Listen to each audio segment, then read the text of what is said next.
Hello friends, இன்றைக்கி டேஸ்டியான சாம்பார் பண்ணுறதுக்கு நான் மண் சட்டியில் தான் செய்ய போகிறேன். ஸோ மண் சட்டியில் செய்யும்போது அதோட சுவையும் மனமும் மற்ற பாத்திரத்தில் செய்கிறத விட டேஸ்ட் அதிகமாகவே இருக்கும்.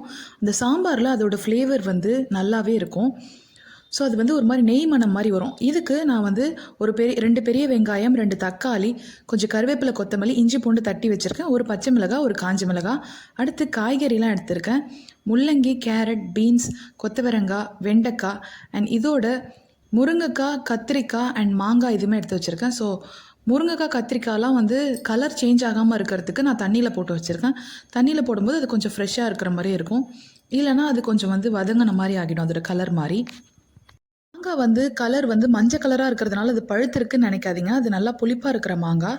இதோட கலரே இப்படி தான் இருக்கும். ஸோ இது சாம்பாருக்கு போடுற மாங்காய் தான். அண்ட் அடுத்தது நான் சட்டி காய வச்சுட்டு அதில் எண்ணெய் ஊற்றிட்டு அதில் 1/2 டீஸ்பூன் கடுகு, 1/2 டீஸ்பூன் உளுத்தம்பருப்பு, 1/4 டீஸ்பூன் வெந்தயம், 1/4 டீஸ்பூன் ஜீரகம் இதெல்லாம் ஆட் பண்ணுறேன். சட்டி காயறதுக்கு தான் டைம் எடுக்கும். ஆனால் காஞ்சிருச்சுன்னா நம்ம அதில் சமைக்கும் போது சமையல் சீக்கிரமாகவே ஆகிடும். ஏன்னா சட்டியோட சூடு அந்த அளவுக்கு இருக்கும். இதில் காஞ்ச மிளகாய் ஆட் பண்ணிவிட்டு தட்டி வச்சுருக்க இஞ்சி பூண்டு ஆட் பண்ணுறேன்.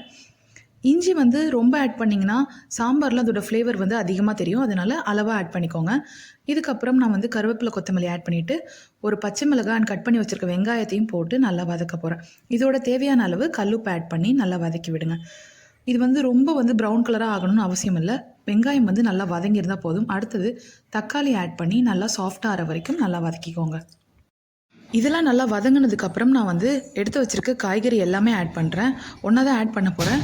ஆனால் மாங்காவை மட்டும் நிறுத்திட்டு மற்ற எல்லா காய்கறியுமே ஆட் பண்ணுறேன். மாங்காய் மட்டும் நான் கடைசியாக தான் ஆட் பண்ணுறேன். அதுக்கு ஒரு காரணம் இருக்குது. ஸோ இப்போ இந்த காய்கறியெல்லாம் போட்டு ஓரளவுக்கு வதக்கி விட போகிறேன். இதோட நான் காரத்துக்கு தூள் ஆட் பண்ண போகிறேன். ஃபஸ்ட்டு நான் தனி மிளகாய் தூள் ஆட் பண்ணுறேன்.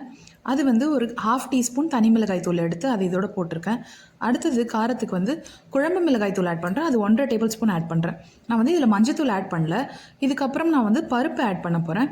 பருப்பு பார்த்திங்கன்னா 1 கிளாஸ் துவரம் பருப்புக்கு நான் 1/4 கிளாஸ் பைத்தம்பருப்பு எடுத்திருக்கேன்.